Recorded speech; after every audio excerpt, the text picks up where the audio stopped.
Well, hello, everybody. This is Shane Fisher once again, and I'm here with my good friend and Christian brother, Brother David Key. So say hello. Well, hello everybody, and hello Shane. It's always good to talk with you, especially on this topic. Hey, all right. Yeah, one of the reasons we're talking about this because we are promoting David's book here. I just want to show it again. It's Daniel the Prophetic Prophet, and you can get it from him at David312, right? David312 That's right. at Yes, gmail.com.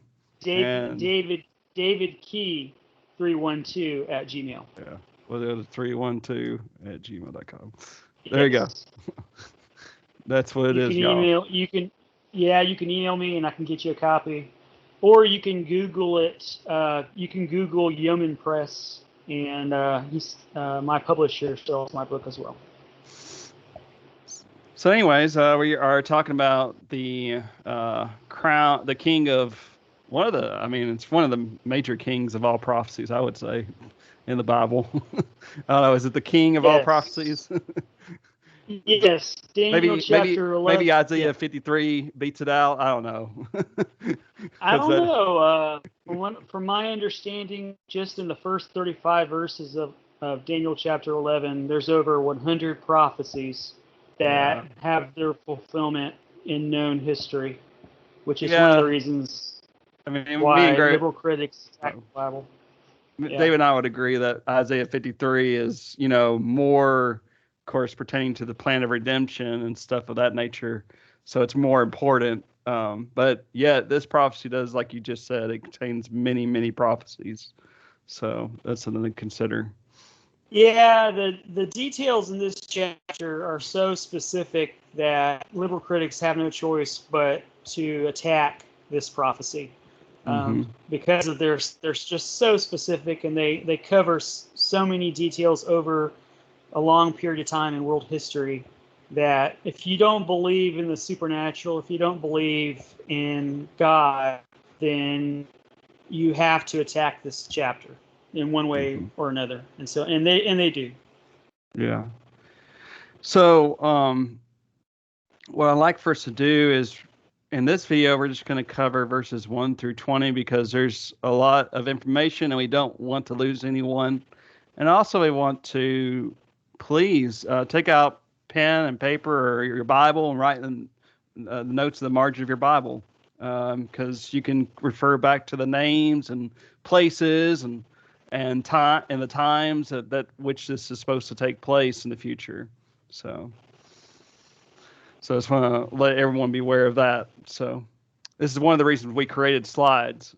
And like you said, there's over 100 prophecies fulfilled in verses 1 through 35. And the accuracy of these prophecies even caused some of the ancient enemies of Christianity, like Porphyry, to claim Daniel was historical fiction that was written sometime in the second century BC. So that's something we point out. Yes.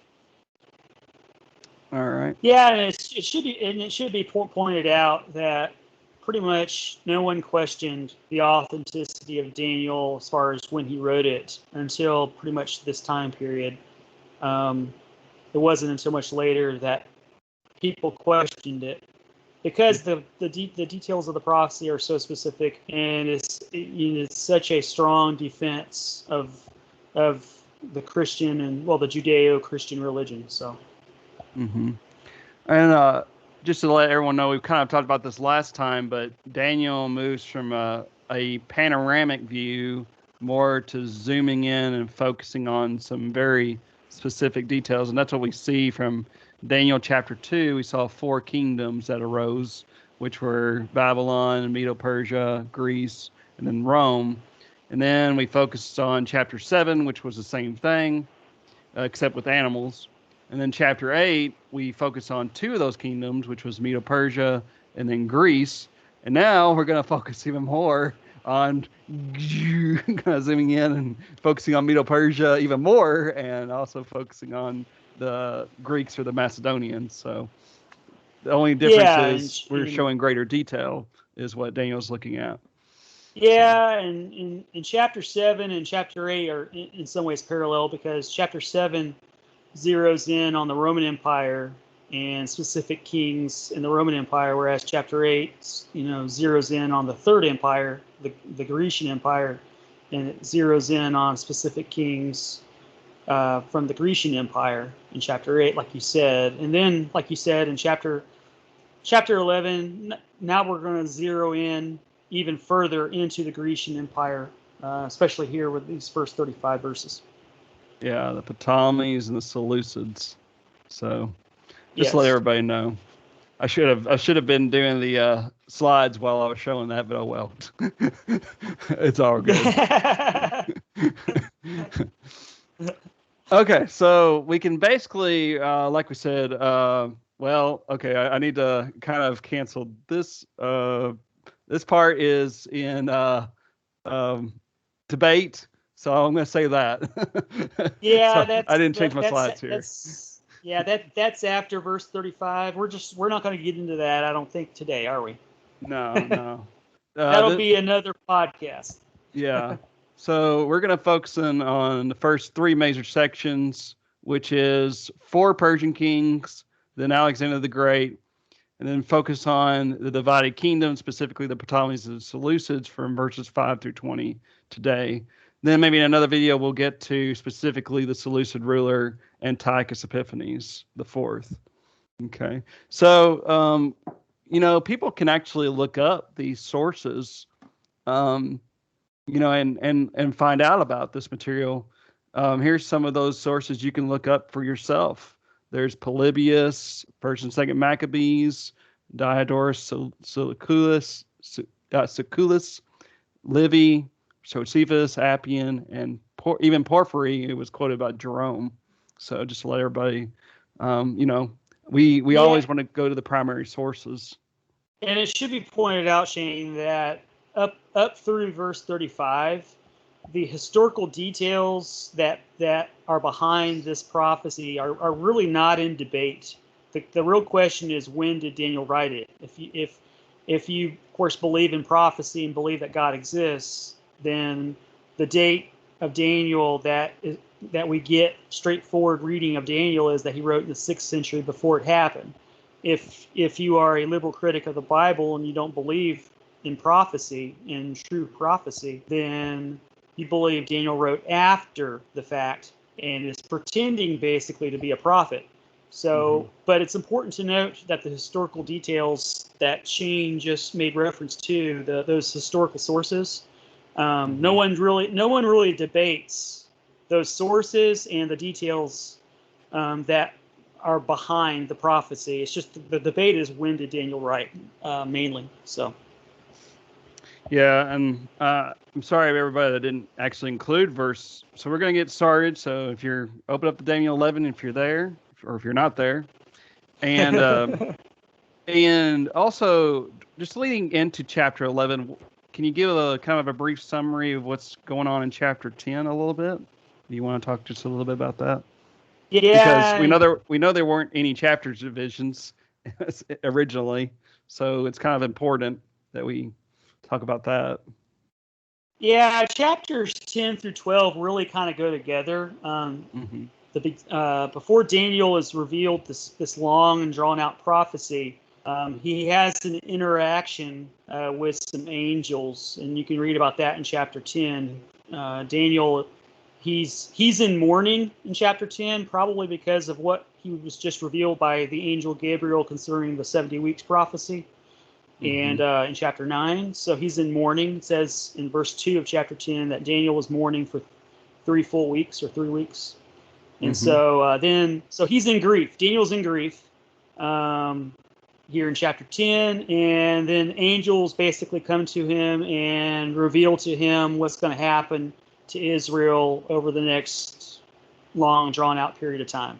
So it's more or less them trying to, I guess, comfort Daniel about what's going to happen with Israel. Yeah. So I didn't include chapter 11, verse 1, but it says also in the first year of Darius the Mede.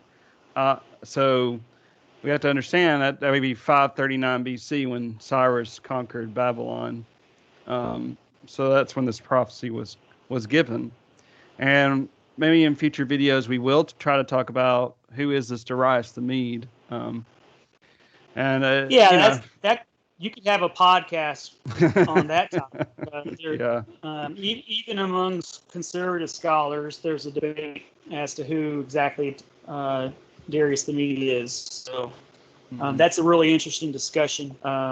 Whoever it is, Daniel knew who it was. He was there, but obviously we don't have all the information. 2,500 years later, so we need to trust Daniel knew what he was talking about. Okay, so let's read it. So the angel, he talks to sorry. Is it Daniel speaking or is it angel speaking here? I'm sorry. Let's see here. Yeah, in chapter. Yeah, okay. I'm sorry. I'm just now pulling up your slides. And it's the very first verse. I believe is the angel speaking to Daniel. It actually begins in verse 2. Really, the angel is revealing to Daniel what's known as the writing of truth, or the book of truth, depending on your translation. That's from chapter 10. So basically, God has what's called this writing of truth, or books of truth, or scripture of truth in heaven, which indicates that basically God knows He knows the end from the beginning. To borrow the words from the prophet Isaiah, God knows the end from the beginning, and so God knows what's going to happen, both past, present, and future. And because He's outside of time, He's omniscient, and so He's revealing this to Daniel through these angels. Just another kind of quick thing to point out is, it's amazing to me about the interchange or between human free will and divine foreknowledge. I mean, God knows everything, but He also allows man to have free will. And one illustration I usually like to tell people to help them to get this kind of idea is, let's say you were in a helicopter and you're out in let's say you're viewing the side of a mountain that has train tracks on it, and both sides have tunnels. And let's just say that those two there are two trains. They're actually coming at each other. Well, I mean, if you're viewing it from the helicopter and you see those two trains coming at each other and they don't see the other side, the mountain, they're gonna crash into one another because it's gonna, they're not gonna have enough time to put on the brakes. They're gonna have a train wreck. But and that's gonna happen. I mean, and so when we think about God, does God cause these things to happen? He just knows they're gonna happen. That's the thing to think about, because with with John Calvin and his teachings, basically man doesn't really have free will. It's determined, so to speak. Right. Yeah, it gets into a kind of a philosophical debate about, if you know something's going to happen into the future, are you the cause of it? And well, no, just because you know what's going to happen doesn't mean that you're the cause of what's going to happen. And so so that's gets into a debate of whether or not God overrides man's free will based upon, they try to say His omniscience proves that God overrides man's free will, but that's not, philosophically, that's not necessarily the case. Mm-hmm. All right, so let's just keep going. I just want to bring that out. Yeah, all right, so that's a very good analogy, I think. Thank you for that. Okay, so now I will tell you the truth. Behold, 3 more kings will arise in Persia, and the first shall be far richer than them all. By his strength, through his riches, he shall stir up all against the realm of Greece. So let's just stop there, because we're going to come back to verse 3 in a moment. So these 3 rulers, Cambyses the second, the son of Cyrus the second, and then Smerdis and Darius the first. That's who these are referring to. And the 4th one is Xerxes the first, also known as who in the book of Esther? Or do you remember? Yeah, that A word, Ahasuerus or whatever. I Yeah, forget. I always forget. I can't. yeah. Ahasuerus. I can never pronounce it. I can't pronounce these weird names, so I just go with it and pretend like I know what I'm talking about. So remember Cyrus the Great, or we call him Cyrus the Great. He's the one that basically, conglomerated the Medo-Persians, and he also was able to conquer Babylon. He even allowed the Jews to go back to their homeland. So that's what's important about him. Yeah, and And the prophet Isaiah um, identified him 150 years before he did all this too, which is really kind of cool. so here are some. Basically, you can look at key events in his life. Just to look, you can look at it later, just for your uh, reading if you'd like. All right, then there's Yeah, Kent. Oh, go ahead. yeah. I was going to point out to those listening that Daniel here is kind of giving the highlights in this prophecy. There's lots of history going on, and Daniel is just going to touch upon the highlights of different periods of time that Hmm. span hundreds of years. And so, in one or two verses, Daniel might skip over, a long period of time, as we'll see here in just a moment. But, yeah, go ahead, Shane. Well, just elaborating off of that. Like I told you, I'm reading a book on my Kindle. I actually got 3 books, and I'm still in the first book on the Seleucid Empire. And I bet each of those books are 300 pages long. Um, Oh yeah, yeah, and I'm just amazed about all the information that this guy has put out, and I'm just like, wow.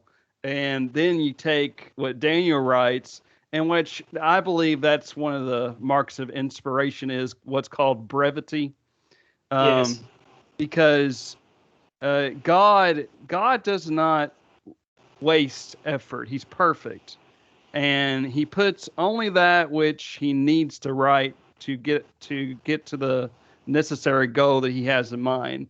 I mean, I think about, for example, Jesus's life. I mean, look at all we know. I mean, we don't know anything from age 2 to age 30, except when he was age 12, and when he was in the temple. Um, I mean, that's all we know. We don't know anything else. And if uninspired men had their way, they would write so many more details. And they tried, as we know, well yeah, know, yeah. in like one of Well, those and false gospels. Uh, you yeah, know, and a lot of the details that he's talking about here, there's a lot more background detail, and it's kind of like, if I were writing this prophecy, there's a lot more juicy stuff that I might even decide to include if I were writing it. But Daniel just kind of skips over stuff and highlights stuff that are kind of important. Just kind of gives us a quick sketch of the history of Israel. Before it actually happened. Basically, Daniel is a history book of the future, and he's giving the history of Israel before it happens, and so that makes Daniel kind of unique. Actually, makes him unique in that way. all right, so we're still talking about these 3 more kings. So we're on the first one, Cambyses the second. That's our first king there in red, who reigned for about 12 years after Cyrus. And then there was a guy named Smerdis. There's different names for him. I chose there was Pseudo Smerdis, I believe, and Yes, yeah, Gamata. If that is that right, that's correct. Gamata? Yeah, that I believe that's correct. Yeah, So he tried to usurp the throne. So yeah, like here we have the family tree, and if you go down to the very bottom, Cyrus II, he had various sons and daughters, and so Cambyses is that one that reigned after him. But then you have the one on the other hand, Smert. Now this Smerdis was this wasn't the same Smerdis, if I remember right. This was a guy who posed as Smerdis, right? Uh, I believe that's correct. Yeah, that's why he's called Pseudo Smyrtus. yeah. Yeah, All right. but So we'll just go with Smyrtus. yeah. And then there, Darius the first, he's the one that got with some guys and basically they took him out, right? They took out Smerdis, and then he Yeah. started reigning from 521 to 486. So he had a long reign, didn't he? About almost 40 years. Yeah, So, that's a pretty long reign considering. Yeah. so what's interesting is he actually had to retake Babylon, this Darius the Great, in 516, and because it seems this happens a lot. When I was I was taking this class, and this man brought this out. He says every time there was sometimes a new king, basically another revolt from the people occurred. Yeah. It's kind of just something that happens every time, it seems like. So, uh, Yes. but this is a really interesting story about Zophyrius, and I got this from Brother Wayne Jackson's article, and it's a really interesting article how they retook Babylon again. So, if anyone wants to look at that, please do so. I think it's really interesting what occurs there. So Yeah, this, when you read Ezra and Nehemiah, you can see why after Israel was liberated from Babylon, why it took a while for them to rebuild the temple and restore Jerusalem. There's all kinds of political upheaval going on even after their liberation. So mhm. anyway, So like we said here, Smerdis, the Magian, usurps the throne of Persia, and we know that it's said that Cambyses commits suicide. And then Darius, with 6 other conspirators, murders Smerdis and Darius is selected king. He marries the daughter of Cyrus, Atosa, and then they give birth to a son named Xerxes. And there's, of course, a lot else that takes place with him. For example, having some battles with Greece. The Ionian Rebellion, for example, takes place. So, uh, so anything else you want to talk about with that? no, yeah, verse 2 basically the three, you have three kings, and then, well, you're still on the three kings there. Yeah, okay. That just shows you that in one verse, a long period of time is covered.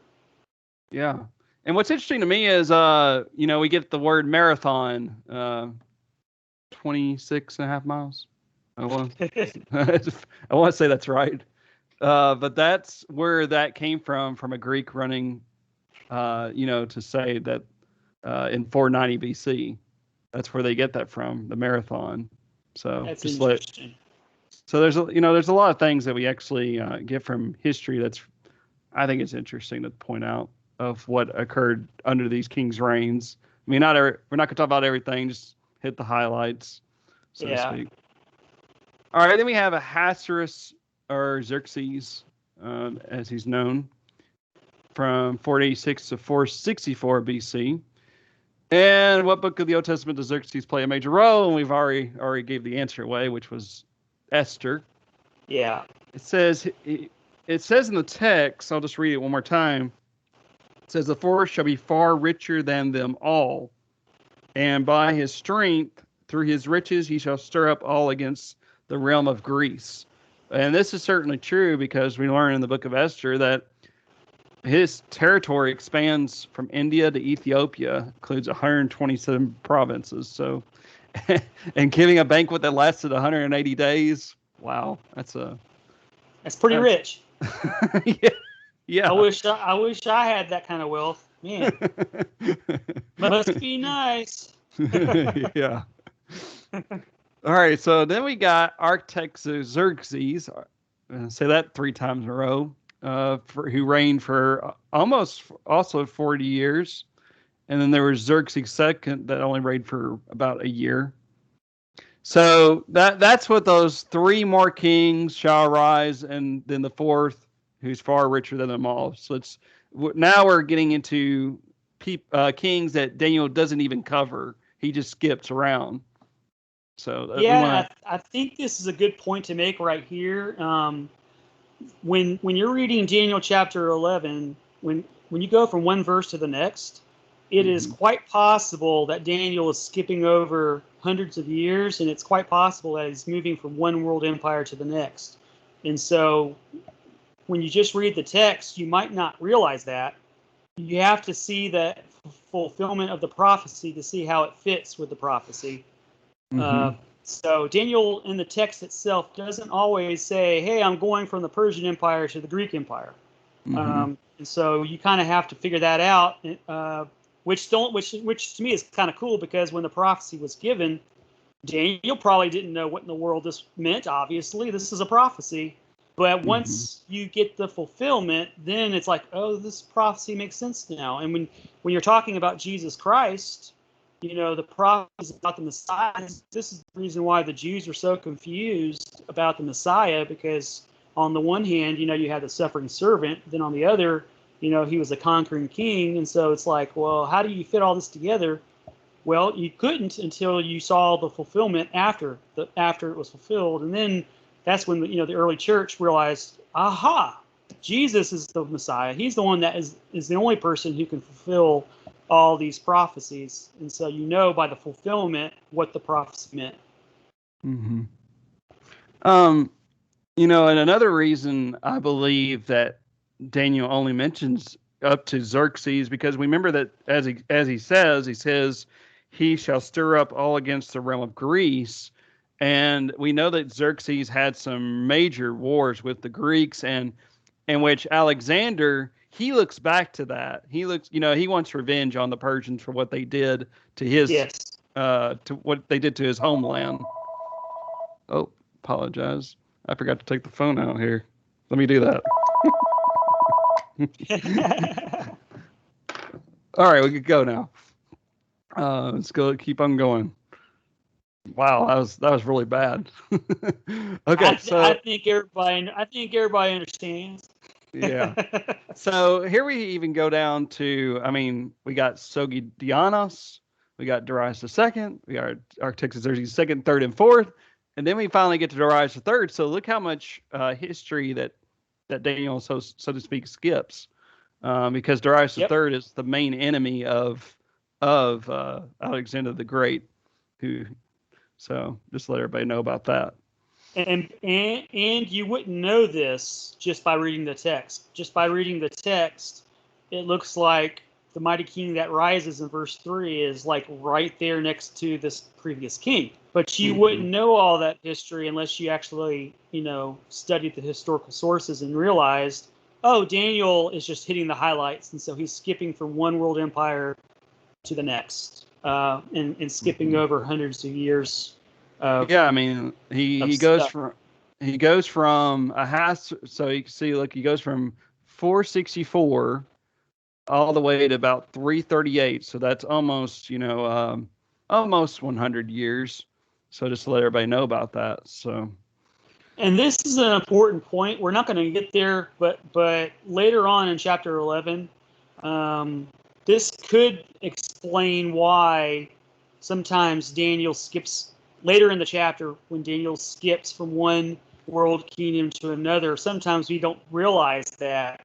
Well, this is a perfect example here of Daniel doing that, and the text itself doesn't let us know that, but we know it because of the fulfillment. And so this will help us later on in the chapter. I don't think we're going to get to it in this podcast, but this will help us later on in the chapter to understand kind of what's going on in the prophecy. mm-hmm. You want to read verses 3 and 4? I'll be right back. I want to put this phone where it needs to go so that people can have it. So I'll be right back. I'm going to let Brother Okay. David read the text for us. I'll be right back. I promise. He can talk about it. All right. So we got chapter 11, verses 3 and 4. So we have, then a mighty king shall arise, who shall rule with great dominion and do according to his will. Verse 4, and when he has arisen, his kingdom shall be broken up and divided toward the four winds of heaven, but not among his posterity, nor according to his dominion with which he ruled. For his kingdom shall be uprooted, even for others besides these. So here we have a mighty king shall arise, coming out of the Persian Empire. Daniel's going to, he of course skips over a lot of stuff going on in the Persian Empire to get to this mighty king. And so the question is, who is this mighty king? Is he a Persian? No. we've been talking about these Persians. Yeah, yeah. No, he's not a Persian. Yep, he's Alexander the Great. Go right ahead. You think that's what you think that's you think that's what it might have looked like? This is what in Pompeii this mosaic is found. Oh wow, okay, well, that's kind of neat. Yeah. I don't know. I Well, don't you know. know, he's the young guy, so. Yeah. He looks pretty good looking.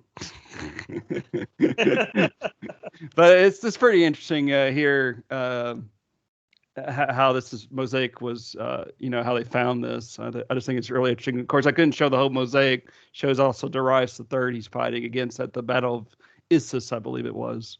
Uh, Yeah, so, so anyway, so this is that mighty king, and we kind of already discussed him in our chapter 8.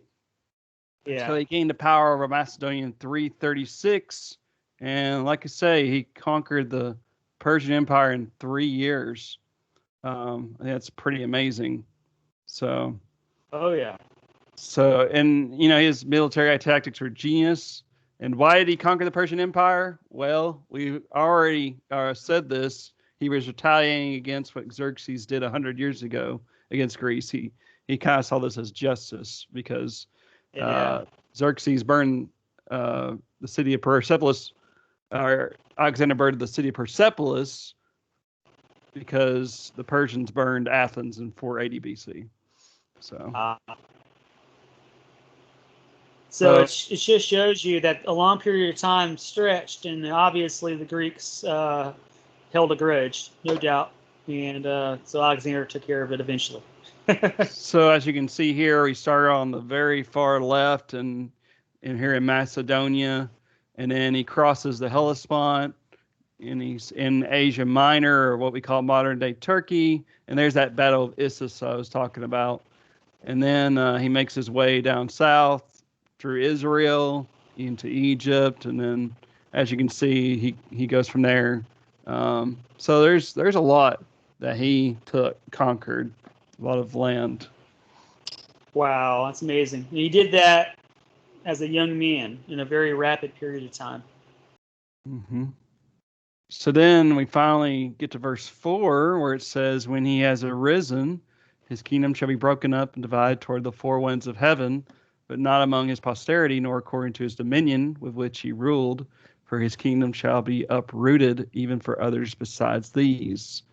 We already kind of discussed this, but you want to go ahead and, well, I'll say a little bit of this. So his reign lasted 13 years, and like it says here, um, his kingdom shall be broken up, but it's not among his posterity. So it won't pass on to his descendants or to his posterity. And we know that there were some times where, like Alexander's relatives, like Philip III, he was named king, but then he was killed off. So Yep. So Philip and his wife are murdered by Alexander's mother Olympias after 6 years. And then we know So that oh, go his ahead. family didn't keep the empire, basically. Right. When Alexander the Great died, he left behind a wife named Roxana. She was pregnant, gave birth to Alexander the Fourth, and he would become really when he reached mature age. But we know that they were both kept in seclusion, and both of them were poisoned. So, and he was only 14 years old. So, I mean, here we have, none of his relatives were able to. Uh, the kingdom of Alexander did not pass on. So, I think that's to any of his relatives. It went to the generals. So. Yep. So this is just some information here. If people want to read it, I think this is interesting to read if you want to take a look at it later. All right, so then we got these four wins. Now, there were several generals, but it all finally trickled down to four. And so we got all four of these guys. We got Antipater in Macedonia and Greece, Lysimachus, Thrace in Asia Minor, Seleucus, Syria and Mesopotamia, and Ptolemy in Egypt and Palestine. So Yes, yes, and I liked how you highlighted in red the Ptolemies or Ptolemy and Seleucus there, because that's going to be important as we get into the prophecy, because Daniel's going to zero in on those two. Yeah, well, that answers our next question. So if we look at verse 5, just for example, also the king of the south shall become strong. All right, so David, explain to us why Daniel begins to talk about kings of the south and kings of the north. Again. Yeah, so Jerusalem, keep in mind, this prophecy is directed toward the Jews. And so Jerusalem, the north and south there is referring to the relationship of this world empire to Jerusalem. The kings of the north refers to Syria, and the kings of the south there refers to Egypt. And so the Ptolemies are Egypt, and the Seleucids there were in Syria, basically. So. Mm-hmm. Yeah, from the perspective so of Israel, yeah, Ptolemies are in the south and the Seleucids are in the north. So you have this interaction between the kings of the north and the kings of the south, and in order for them to interact, they have to go through Jerusalem, because Jerusalem is right there in the middle. And so Jerusalem kind of gets kicked around like a hockey puck during all this, and so that's kind of what happened with Jerusalem. Which, when you really think about it, it's kind of like, wow. It's pretty amazing that Jerusalem and the temple just wasn't completely annihilated and completely taken over by these empires, and just, why, the preservation of the Jews is, quite frankly, amazing to me. Well, yeah. Yeah, you Why think they about the Syrians were destroyed, the Babylonians were destroyed. I mean, these were definitely much stronger than Israel was. Yeah. You know?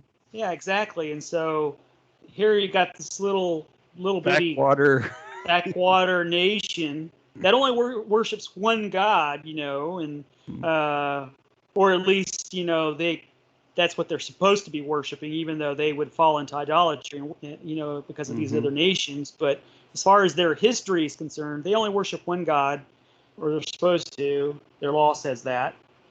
And yet, to me, that's a very subtle proof that Jerusalem is special, that the Jews as a nation, Israel is a special nation, and of course, the fulfillment of Jesus, the Christian religion.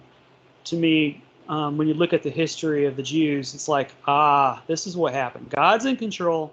He's not going to let Jerusalem be wiped off the map. They're gonna be kicked around, but he preserved them for his purpose. Right. Good points. Just going a little bit further. So, like we say, when we start to read these prophecies, we know that Ptolemy and his kingdom, they dominated Israel for about 200 years, and then it finally gets switched to the Seleucids from 198 to 161 BC. So just to let everybody kind of know about that. So here's all those kings that are mentioned actually in this book. It's amazing. Well, almost all. Well, let me see. Well, some of them are not mentioned, but most of them are. If I put an N/A, that means they're not mentioned. But most of them are mentioned. So yes, this is a very intricate interaction here between the Seleucids and the Ptolemies. Very intricate, as we will see. The prophecies themselves are very intricate, and if you don't know the history, they're kind of hard to follow just by reading the prophecy. And so that the Jews, when they read this prophecy before it happened, I'm sure they were like, "What in the world does all this mean?" Well, yeah. once it started to be fulfilled, the Jews realized, okay, this is what this prophecies mean. Mm-hmm. All right. So verse 5, you want to start us off? Sure. Also, the king of the south shall become strong, as well as one of his princes, and he shall gain power over him and have dominion. His dominion shall be a great dominion. So the king of the south is referring to who? As you can see on the screen. Yeah, Ptolemy Soter. I think that means And savior, doesn't it? I If I remember think right. so. Yes, Soter. I believe, like, you've heard of the word soteriology. I think that's right. Yeah, it's Greek for salvation. Yeah. And the cater, I don't know if that's victory or not. Victoria. I'm not sure. I'm not sure about that one. Yeah. We're not sure Sounds about good to that. me. That sounds good to me. We'll just go with that. No. We don't want to give away false information here. So Well, we know that's their names. That's all that really matters for the prophecy. yeah.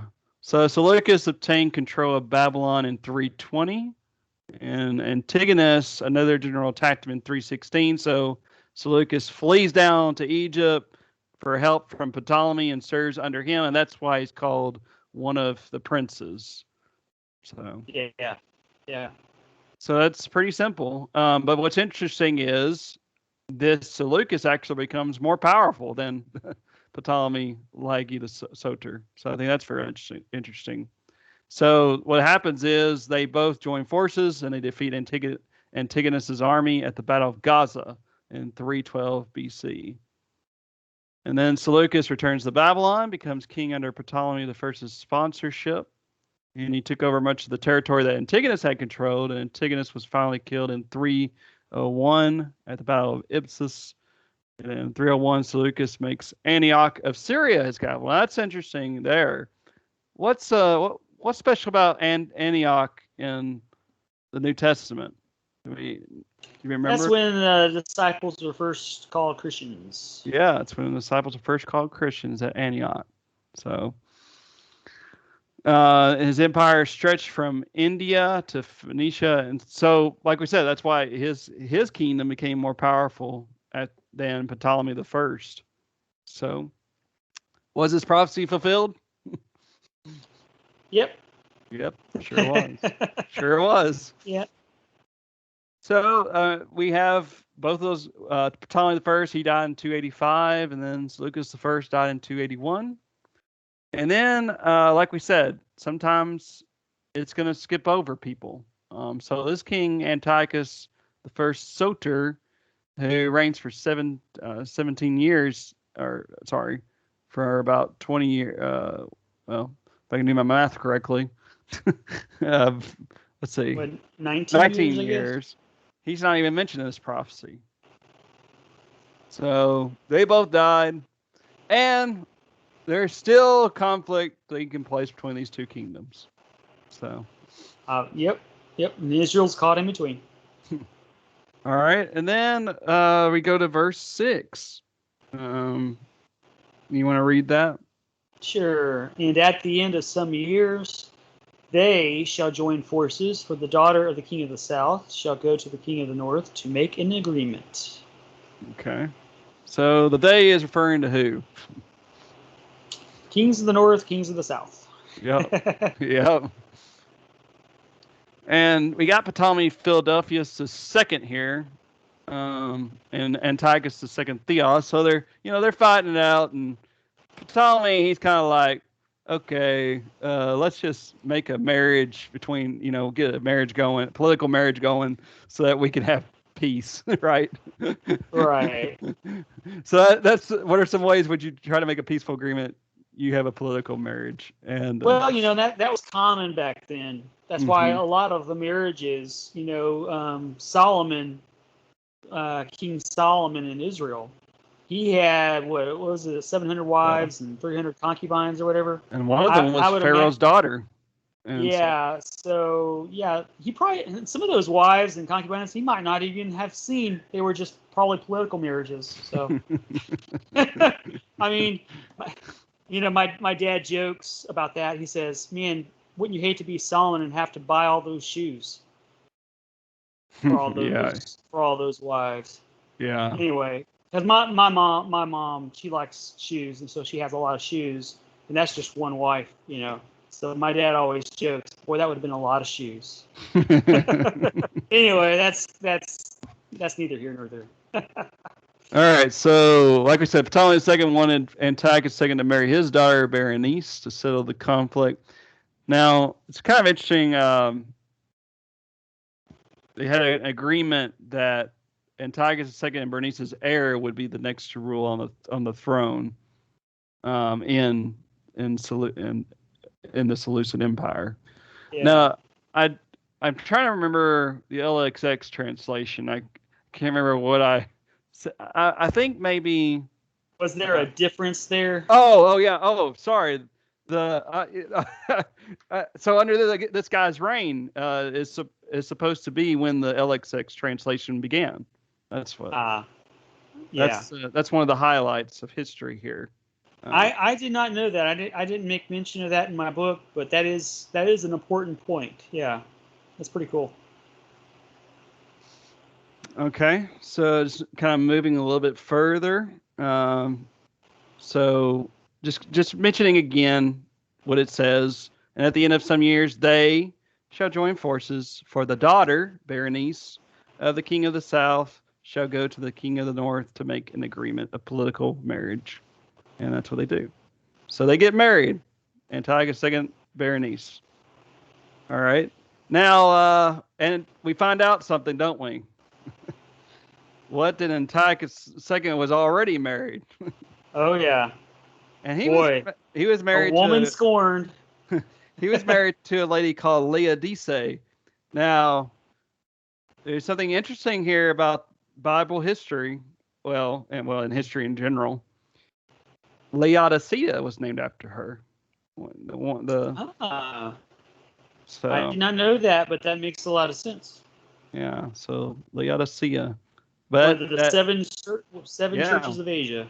yeah, and one of the lukewarm congregations, unfortunately. Yeah. So Antiochus II divorces her, and he marries Berenice. And this is what it says next in verse 6. So you want to read that for us? But she shall not retain the power over her authority, and neither he nor his authority shall stand, but she shall be given up with those who brought her, and with him who begot her, and with him who strengthened her in those times. Okay, so the green referring to Berenice, the red referring to Antiochus II. So what's going on here? Basically, or See, if you remember, it's okay. We can just keep going if you want.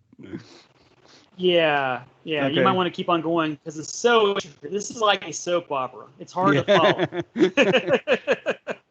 Okay, so what happens is Antiochus II actually took his wife Laodice back again. Yeah. After I believe it was after her father died, if I remember correctly. I think you're I'm right. not. I'm not. Yes. I'm not positive about that. So he uh, he, he married her again, and then Laodice, she still hadn't gotten over what he did to her, and he arranged to have him poisoned. And Yeah. for Berenice and her son, Laodicea had them put to death. And so it cleared the way for Laodicea's son, Seleucus II, to reign on the throne. So that's basically what goes on there. So you got Antiochus II. Of course, he dies from from Antiochus II dies from her poisoning him. So Yes. that's why it says, but she shall not retain the power of her authority, because she was murdered by Laodice, and Yeah. neither he nor his authority shall stand, because he was poisoned by her. Yeah. Laodice had Berenice and her son assassinated, basically. Mm-hmm. But she shall be given up with those who brought her, and that's what Antiochus II did. He got rid of her, and he remarried Laodice, and with him he begot her. Of course, referring to Ptolemy II, and with him who strengthened her in those times. So, um, And if I remember correctly, Berenice's father also died that same year too. So yeah. anyway, So, there's lots of stuff going on here. yeah, and we're trying to keep it simple as possible. So we got all these people who have died. That's why I got the skull symbols there. All right, Yeah. so then, like we said, Laodice had a son by Antiochus II, Seleucus II, Calinixius. And then we got Ptolemy III, Euergetes, who is the brother to Bernice and the son of Ptolemy II, and he doesn't like what Laodice did to his sister, and so he wants to seek revenge. So it says, from a branch of her roots, one shall arise in his place, who shall come with an army, enter the fortress of the king of the north, and deal with them and prevail. So this is who these are referring to, as you can see on here on the screen. So, like we said, Ptolemy III, brother Berenice, and like we just said, how do you think Ptolemy III felt about the death of his sister by Laodice's hand? Well, he sought revenge, right? And so that's what he did. So it says, "Who shall come with an army and enter the fortress of the king of the north?"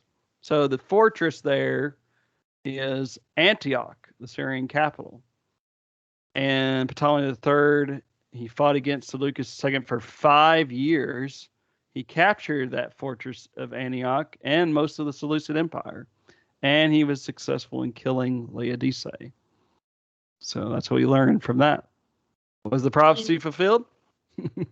Yeah, and just keep in mind that notice just how intricate this is. This is hard for Shane and myself. If we didn't have these notes, there's no way we would even remember what's going on here. Mm-hmm. Even by reading the notes, we're still, there's so much intricate detail here. There's so much going on, and yet Daniel wrote this down, hundreds of years before it happened. So you can see why the liberal critics are scared of the book of Daniel, because if it's true, then basically they need to fall down and worship the God of the Bible. Mm-hmm. All right, so we're in the next verses here, verse 8. So you want to read that? Sure. And he shall also carry their gods captive to Egypt with their princes and their precious articles of silver and gold, and he shall continue more years than the king of the north. Also, the king of the north shall come to the kingdom of the king of the south, but shall return to his own land. All right. So, what's going on here? Well, Ptolemy III took Babylon. He marched toward India, and he brought back to Egypt. So it says, I just want to read this again. He shall carry their gods captive to Egypt with their princes and their precious articles of silver and gold. And we actually have this information that he brought back to Egypt 4,000 talents of gold, 40,000 talents of silver, 2,500 idols and sacred vessels of silver and gold. And that's why Egypt gave him the name Euergetes, which means benefactor. So, I thought Golden Gate had a good comment here. Taking a nation's gods was a sign of subjugation and the exercise of power. You think about how the Philistines took the Ark of the Covenant. I'm sure they thought, see, look what we did to Israel. We've taken their God, so to speak. Not realizing that God is not, only God of the, of Israel. He's the God of the whole earth, and yes. He can do with Dagon, their idol, what he saw fit, and making him fall down and worship. So I thought that was, kind of interesting. Yes, that's a good point there by Golden Gate. Yeah, taking a nation's gods was certainly a sign of subjugation and the exercise of power. Okay, so it says he shall continue more years than the king of the north. Well, we see that's true.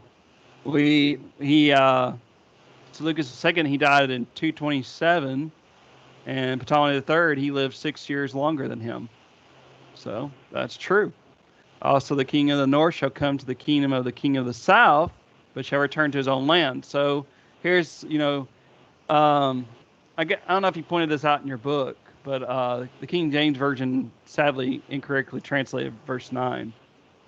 Yeah, there's a debate there about how exactly it should be translated. I think I sided with the ESV translation on that particular verse. Yeah.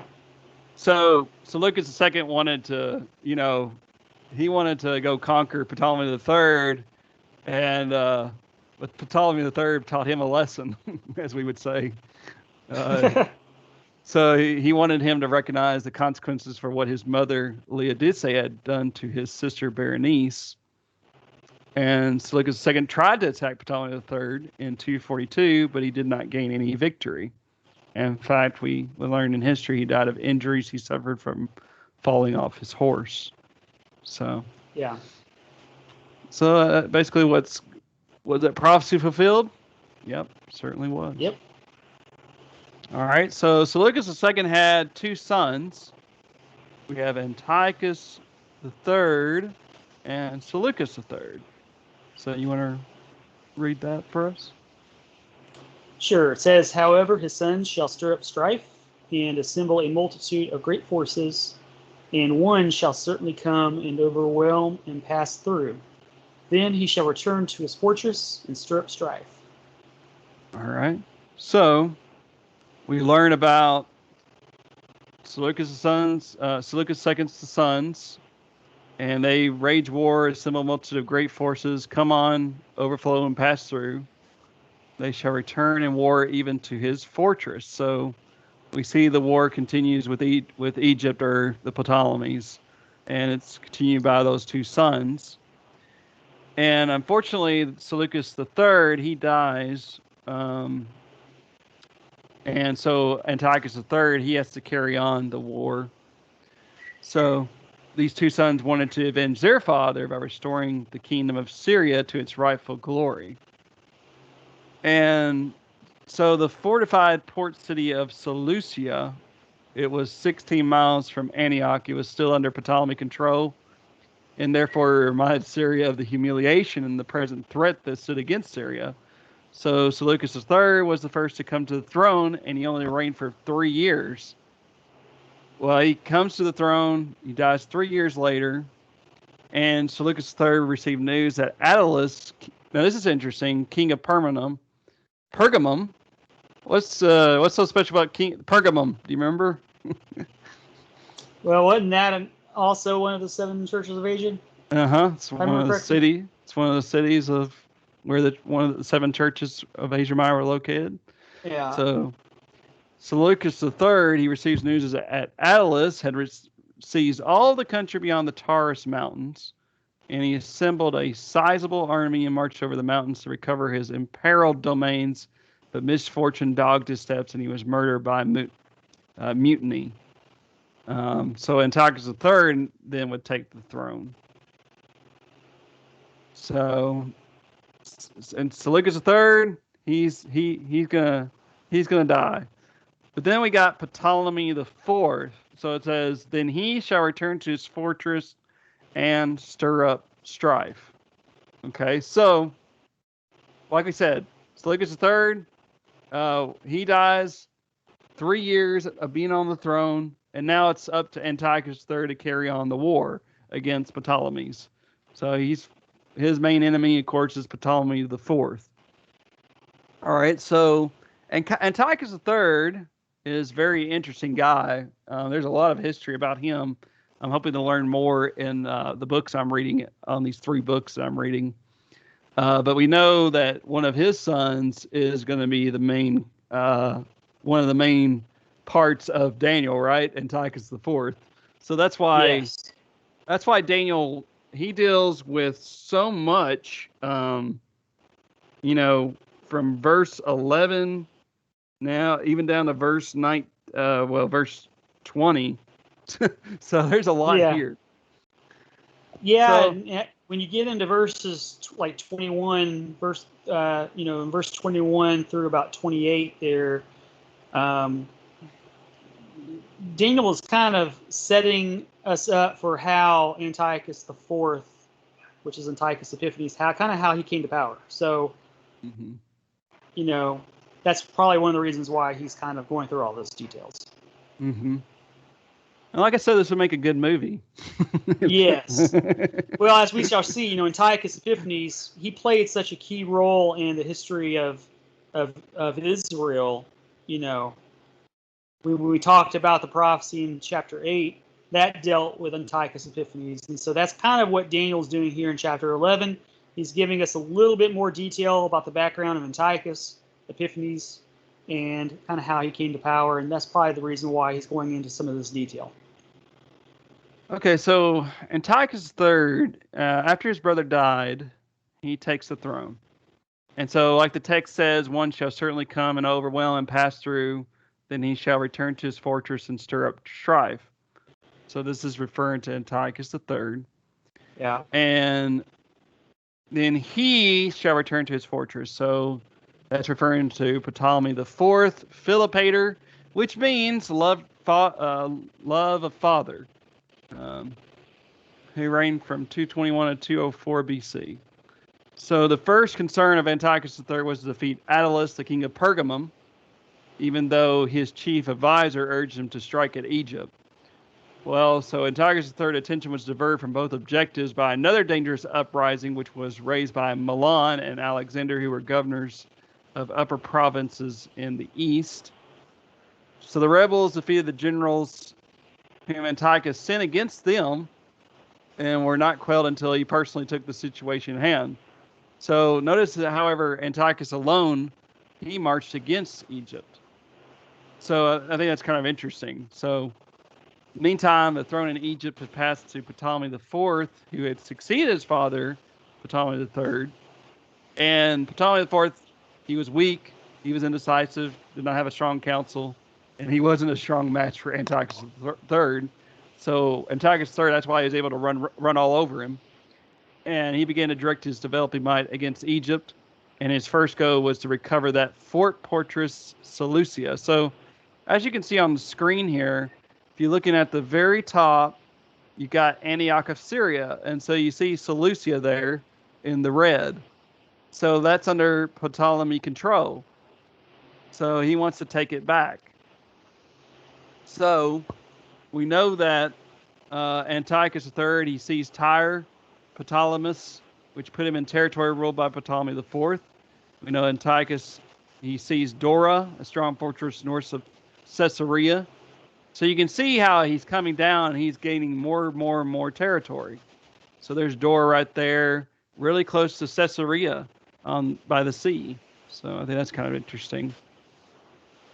All right, so Ptolemy IV, he's weak. He doesn't have a strong council, and his counselors wanted him to win more time so that they could negotiate for a truce, whereas Antiochus III garrisoned the towns he'd already captured and retired for the winter to Seleucia. And the following spring, Antiochus III renewed hostilities and captured numerous cities, especially in Phoenicia and Palestine.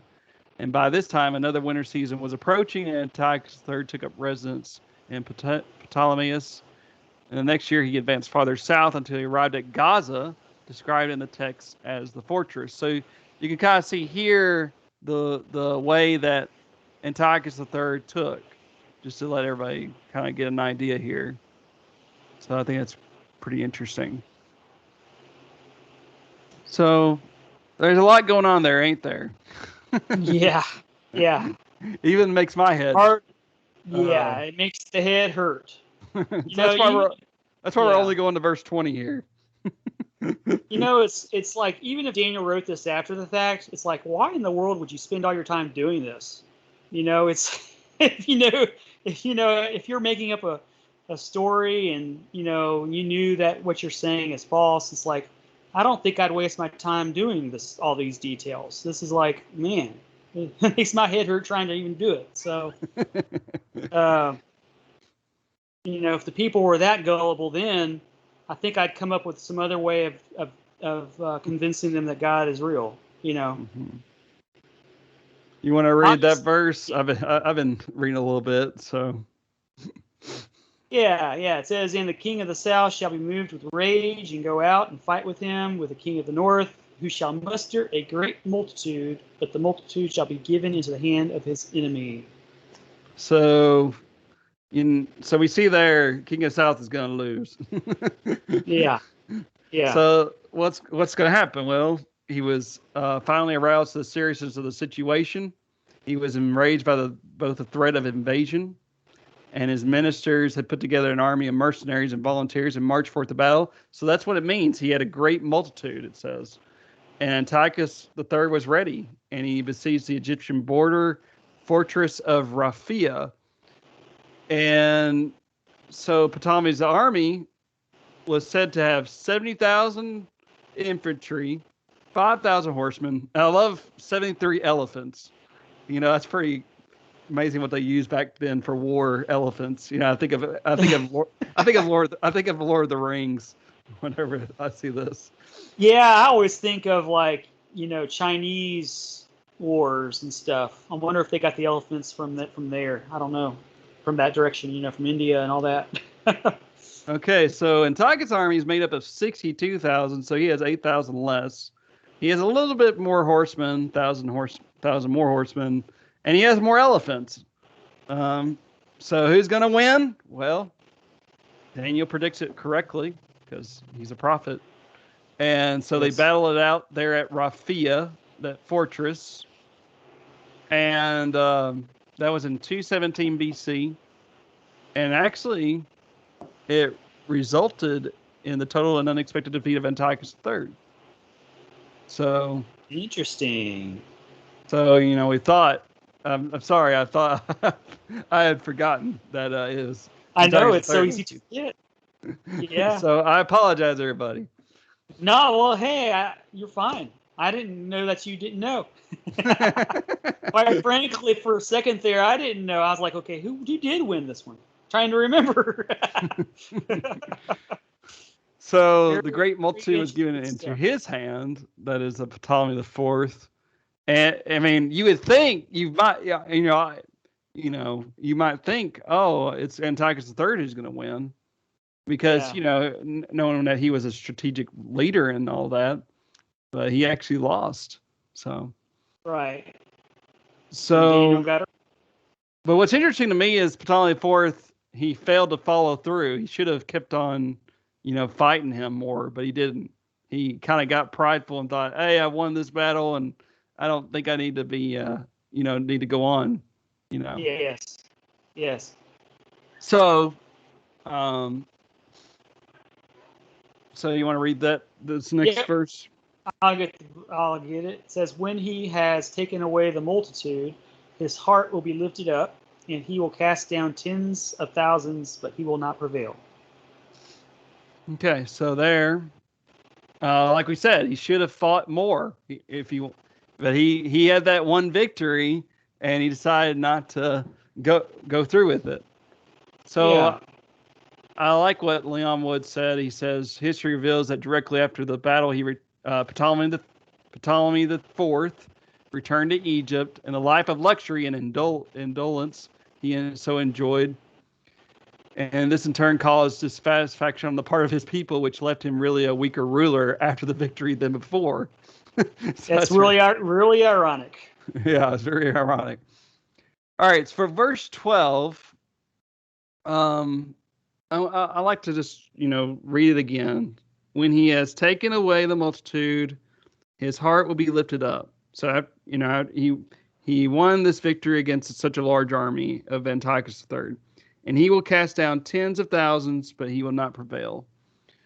So, like we say here, Ptolemy IV, there was overwhelming joy at the aftermath of the battle, but pride entered into his heart. He did not take military precautions to the victory he had attained, but he fell back into his manner of laziness, and his people became very dissatisfied with him. So, I guess we could mention a great application here. Yes. This is something I kind of already, when we're going through this life, we have to recognize that we are involved in a spiritual war. And the war has essentially been won by Jesus already. But we have to, be faithful in order to gain that victory. But David and I, we all face our own battles of temptation. And, 1 Corinthians 10:13 says, no temptation is overtaking you, such as common to man, but God will make a way of escape. And so we have to have faith and believe that we can actually escape. And when we do, it does bring joy to my heart when we do withstand temptation. But believe me, the devil's going to look for another season to tempt you. And, we just got to continually be ready, because Satan Yes. is like a devouring lion seeking whom he may devour. So we don't want to end up like Ptolemy the Fourth, who gained a victory, but then he didn't go through. He just kind of went back into he went into a worse state than he was before. And Yes. We have to realize that we are in a spiritual war, in that it's not just one battle, but there are lots of battles. And so, like you said, when there are times when we're going to win, and there are times when we're going to fall or fail. But we need to make sure that, hey, Christ has already won the war. Therefore, if I happen to lose a battle due to my sin and my failure, am I going to let that keep me down and keep me mm-hmm, from winning the spiritual war? And I'm reminded of Peter, and I'm reminded of the apostle Judas. Um, Judas lost the battle and he betrayed Jesus. mm-hmm, Peter lost a battle and betrayed Jesus. He denied Jesus 3 times. But how did Judas respond to his failure? He went and hung himself. He gave up. mm-hmm. Whereas Peter didn't. He mourned, it says, but he did not give up fighting. And of course, we know the rest is history. And even after his denial of Jesus 3 times, we also have recorded that he lost other battles. In Galatians, he struggled with the sin of prejudice against the Gentiles, and Paul called him out on it.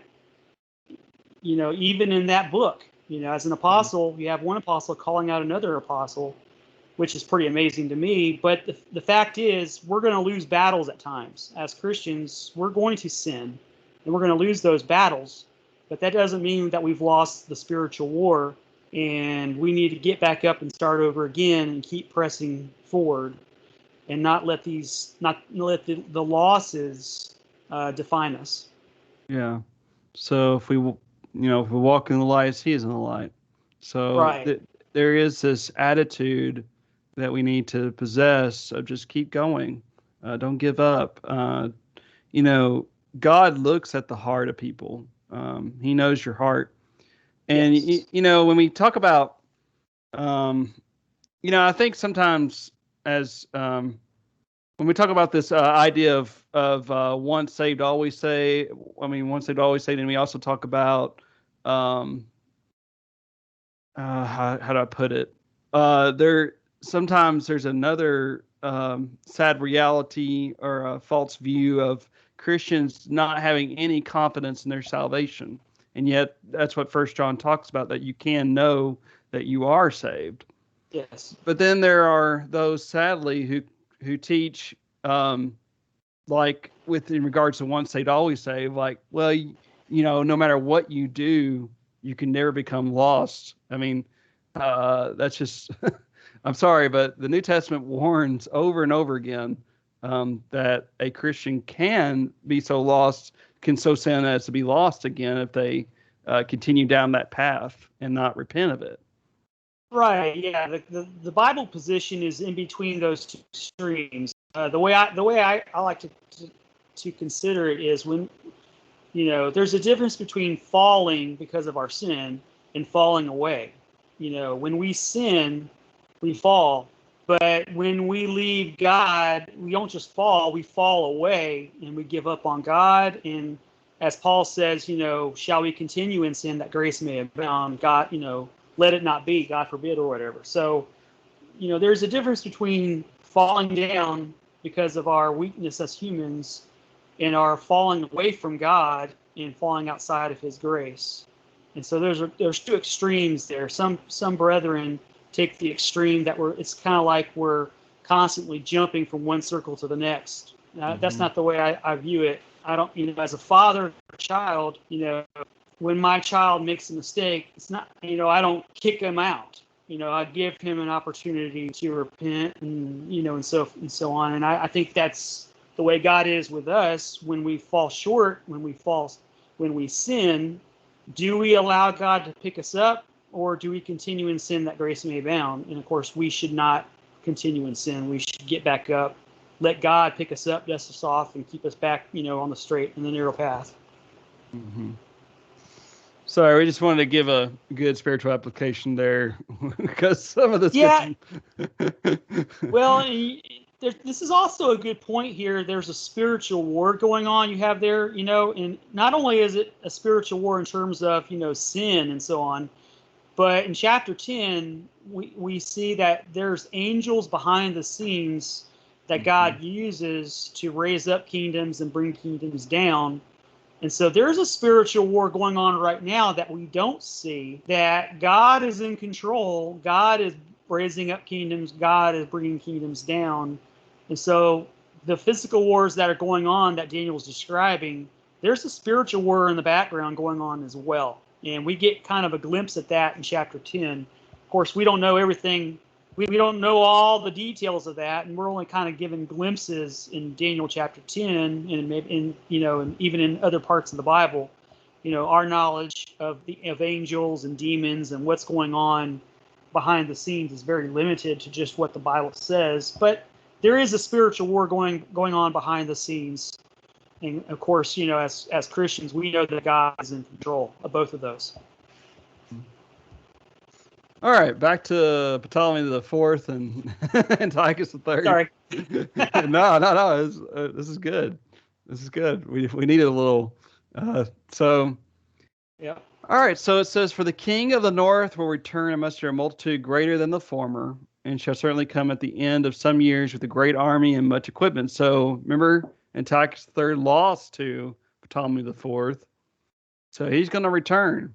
And he's gonna get more. He's gonna get prepared, so he can fight the son of Ptolemy the Fourth, Ptolemy the Fifth. So this is actually interesting to me. Is that this takes 13 years passed after the Battle of Raphia. So Antiochus, he reorganizes. He recovered ancient Asia Minor from his rebel uncle Achaeus, settles affairs in Parthia, Bactria, Hyrcania, received the submission of various princes on the western side of the Indus. So you can see, like, he's gaining more control over his territory elsewhere, and then he's going to come back and try to fight against Egypt again. So it says, on his march back from the east, he followed the route that Alexander the Great had taken and made numerous conquests in Arabia. Now, with his empire at peace, firmly in hand, he reigned from the Caspian Sea to the Indus River. But what does he not have? He doesn't have Egypt. And he had a lot of money even. So he basically, spends a lot on his military power. And so with a big army, wealth, land beyond measure, what country does Antiochus III set his eyes upon? Well, the one country that he has not taken yet, which is, of course, Egypt. So Ptolemy the Fourth, he died during those 14 years, and Ptolemy the Fifth was only 4 years old at that time. So you can imagine that Antiochus the Third has a great advantage. Yeah. Because this guy is only 4 years old. So here's what goes on. So Antiochus the Great continues to be stirred up over the defeat which he had suffered 14 years before by Ptolemy the Fourth. And he was thereby bent on recovering Syria, especially Palestine, from the dominion of Ptolemy V. And throughout Egypt, various factions took full advantage of the weakness of the central authority. So there was foolish actions done by the council or chief minister named Agathocles. Agathocles. Man, that's hard to say. Agathocles, I guess. Agathocles, wow, that's hard to say. Yeah. So he sorry, y'all. Provoked a riot, insurrection. These names are hard. Yep. So there's basically a bunch of riots, military disorders, civil disorders going on in Egypt. So that doesn't really help things out, in Egypt. So now Antiochus III is even at a greater advantage. So it says, now in those times, many shall rise up against the king of the south. Also, violent men of your people shall exalt themselves in fulfillment of the vision, but they shall fall. Of your people. So, I'm reminded of the angel talking to Daniel here. Just Yeah. like we saw 70 years are determined for your people in your holy city. So this is referring to the Jews, right? Yes. And we know that, like we already said, I mean, the Jews are living in Alexandria and other places. Remember, I talked about Ptolemy the second guy here on the chart. He's the one that allowed the LXX, the Septuagint, to be translated, or the Bible to be translated from Hebrew into Greek. Yes. So we know that Jews have been there for some time. So what's going on here? Well, the Jews revolted against all these riots. So the Jews also revolted. Some of the more determined Jewish leaders saw in Antiochus a possible savior from the galling yoke of Egypt, with the result that some of the Jews threw in their lot with Antiochus. Well, they failed, and they were punished by the Egyptian general Scopas, is his name. All right. So that's basically what happened there. All right. So you want to read? I want to let you read some. Gotcha. All right. So it says, so the king of the north shall come and build a siege mound and take a fortified city, and the forces of the south shall not withstand him. Even his choice troops shall have no strength to resist. Okay. So the king of the north, referring to Antiochus III, and then we got the forces of the south, Ptolemy V. So what's going on here? So the Egyptian general Scopas suffered severely in the Battle of Panium in 199 BC. Scopas retreated to the Mediterranean coast, taking refuge at Sidon, that fortified city. So that's what it means. So the king of the north shall come and build a siege mound and take a fortified city. And Antiochus III, he besieged Sidon, and Scopas had to surrender. So that is so true. So you can see here on the map where that was located. Sidon is really close to Tyre. For some reason, I don't know why it didn't show up. I just used it again. So it's I think it's a little bit north of Tyre, just a little bit. And that's where they took that fortress. Going a little bit further, it says, "But he who comes against him shall do according to his own will, and no one shall stand against him. He shall stand in the glorious land with destruction in his power." So Antiochus III is going to come against Ptolemy V, according to his own will. No one shall stand against him. So we know that Antiochus III is going to enter into the glorious land. What's that referring to? That would be Jerusalem. Yes. So he's going to Judea. Yeah. Judea. So Palestine was now under the full control of the Seleucids. So Ptolemy had controlled Palestine for the longest time, and now they have lost it to the Seleucids. Then this sets up the later historical events, especially Antiochus IV. Yes. All right. Want to read this for us? Sure. It says, "He shall also set his face to enter with the strength of his whole kingdom, and upright ones with him. Thus shall he do. And he shall give him the daughter of women to destroy it, but she shall not stand with him or be for him." Mm-hmm. So what's going on here? All right. So Antiochus III was in a position to invade Egypt. I mean, he had all the advantages in the world. Yeah. But there's a rising power in the West coming. And who is that? The rising power in the West, that was the Roman Empire, I believe, wasn't it? The Roman Empire. So here we have a subtle hint at the coming Roman Empire. And so Antiochus III, he offers it's Ptolemy the fifth, I'm sorry, who offers his daughter Cleopatra, which is not the Cleopatra most people, there are several Cleopatras. Yes. So Ptolemy V and Cleopatra, he offers his daughter Cleopatra to as a marital alliance, a political marriage, but making sure that his daughter will control the Ptolemaic husband. Right. So Antiochus III attempts a marriage alliance. Oh, I'm sorry. Maybe it's Antiochus III. I'm sorry. It's Antiochus III who offers his daughter. Yes. Right. Sorry. Yes. To Ptolemy No, V. it's fine.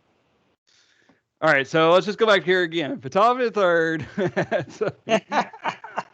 Man, Antiochus III had a daughter named Cleopatra who he offers it to Ptolemy V, hoping that it'll be a political alliance. Yeah. But he's hoping that his daughter will actually control her husband, Ptolemy V, because he still wants to have all the power in the world, right? Yes. Now here's something really interesting that I came across. You know, have you ever wondered what was on that Rosetta Stone? Well, this was what was on the Rosetta Stone.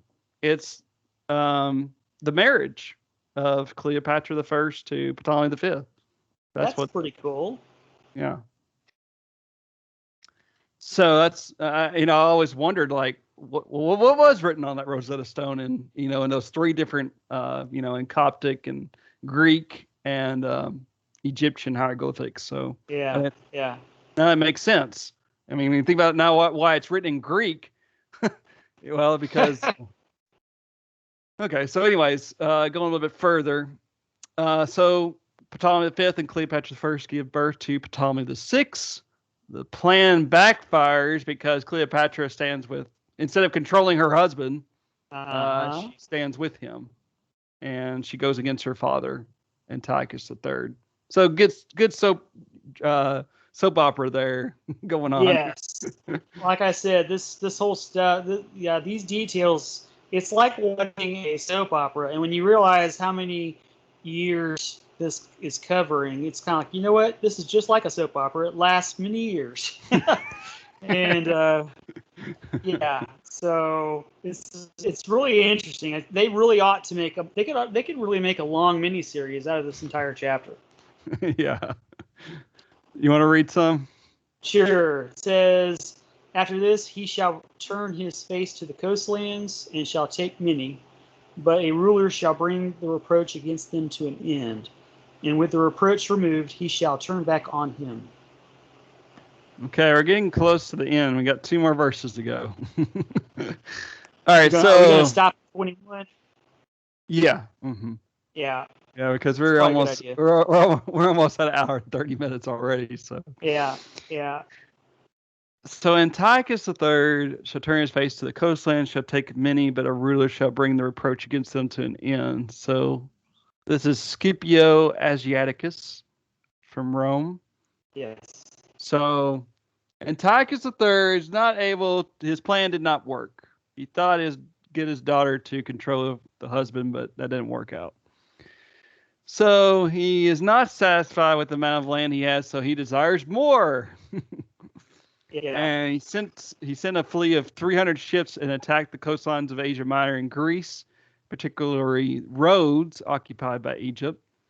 And what world power do you think the Rhodians turned to for help, David?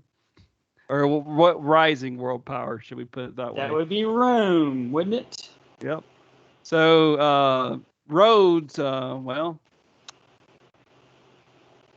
Rhodes is I thought I labeled it. I'm sorry. I'm trying to remember where that. Well, I was trying to remember where that's located. Isn't it like somewhere around Cyprus? Yeah. Well, maybe not. I'm sorry, everybody. I thought I concluded that. In fact, maybe I can actually show a picture of where it's at real quick, just so that everybody wrote. I'm just going to see where it's at. Well, Rhodes map. Yeah. That's where it's at. That's what I thought. See the part Asia Minor. So a little bit below Ephesus, maybe southeast. That island there. It's a little bit bigger, and it's southwest of Laodicea. So that's where Rhodes is located. I thought that's where it was located. About Okay, that's okay. I see what you're saying now. Okay, yeah. Yeah. Man, I wish I could just. Oh yeah, maybe I can do this. Actually, I can actually just let everybody know. uh, right. Let's see. No, I mean a border around. Ah. Uh, man, actually, I could show it. Oh wait, I got an idea. This. Kaboom. There we go. There you go. Right there. Right there. Sorry, y'all. All right, so you know where it's at now. Roads. Okay, so he sent a fleet of 300 ships and attacked the coastline. Well, that makes sense. Attacked the coastlines of Asia Minor and Greece, particularly Rhodes. So, I mean, it makes sense now that he attacked this area here. Yeah. And Greece. So the Rhodians appealed to Rome for help, and then there's a guy named Hannibal, and he's an enemy in exile of Rome, joined Antiochus III in the fight. And the Romans were not happy that he had given asylum to their enemy. So Antiochus, he should not have joined with Hannibal, but he did. Because it's going to come back to haunt him. Yeah. So the Roman commander Scipio, so this ruler shall bring approach against them to an end, and with the reproach removed, he shall turn back on him. So the Roman commander Scipio defeated Antiochus III in 190 BC at Magnesia. So there's Magnesia, just a little bit north of Ephesus. So that's where they battled it out. Between Pergamum and Ephesus. Yep. Yeah, right below Pergamum. And Antiochus III was defeated, so he was humiliated by the Romans. And they had a treaty. The treaty at Apamea. He had to repay Rome and surrender his elephants. I like how he has to surrender his elephants and some of his ships. That's funny. And we find out, see, this is why I want to make this into a movie, because I think it'd be a great opening to show the battle at Magnesia. And, yeah. And he loses it, and his younger son, Antiochus IV, is taken hostage as one of the 20 hostages back to Rome. And he was also fined 3,000 talents toward the expense of the war and had to pay 1,000 talents a year for the next 12 years. So, yeah. So how is Antiochus III going to get the money to owe the Romans? Well, doesn't he tax? Yeah. So here's what we find out. So it says, you want to read it? Yeah, then he shall turn his face toward the fortress of his own land, but he shall stumble and fall and not be found. So we know that Antiochus III died in 187 BC while pillaging a temple of Baal in Elamis, or Persia, and he was attempting to collect money to pay the Romans. The locals stormed his forces and managed to kill him and defend their temple. Yeah. So that's how he was trying to get the money, and it backfired on him. So he died. This is why politicians don't like to raise taxes, because the people hate that. Yeah. So we got all these people who die: Antiochus III, Ptolemy V, Cleopatra, and now we move into we're getting closer to Antiochus IV, but we got to talk a little bit about his brother first, right? This is the guy that imposes the taxes. I'm sorry, I got confused. There we go. Okay, so why don't you go ahead and read it? Yeah, I'll read it. There shall arise in this place one who imposes taxes on the glorious kingdom, but within a few days he shall be destroyed, but not in anger or in battle. Okay. So Antiochus IV, he's a hostage in Rome, right? So the kingdom has got to be given over to Seleucus IV. So he's got all this debt that his father owed. Yep. So he comes to the throne in 187 to 175. Do you think since Antiochus III died, the debt was forgiven? To the Roman? No. No. No, debts tend to, yeah. Even if you try to default on a debt, usually people don't let you get away with it. They stick you pay one way or the other. So he had to replenish the money his father owed. So Yeah. Seleucus IV sent a man named Heliodorus to rob the temple in Jerusalem, and you can find this account in 2nd Maccabees chapter 3. But he Yeah. returned empty-handed, and Heliodorus claimed that supernatural forces at work kept him from stealing money from the temple in Jerusalem, which is pretty interesting. Interesting. Yeah. Huh. Now, you know, uh, there's talk about that. There's, and I just had to do more study about that. But Yeah. we know he did. We know Yeah. he didn't come back with the money. Yeah. and Somehow or another, he did not come back with the money. and Heliodorus murdered Seleucus IV, and Seleucus IV did not die due to anger or in battle. So he was murdered by one of his own servants. Yeah. And this is where we finally get That's Antiochus verse IV's 21, brother right? died. Yep. Yeah. So from verses 21 through 35, we're going to be getting into Antiochus Epiphanes, Antiochus the Fourth, and the significance of him on Jerusalem. Yep. Phew. Boy, you did a great job, Shane. That was a Well, lot of names, a lot of details, lots of soap opera stuff going on there. Details are so specific that, I want to emphasize the liberal critics up to this point, they don't disagree with the historical details that back up this prophecy.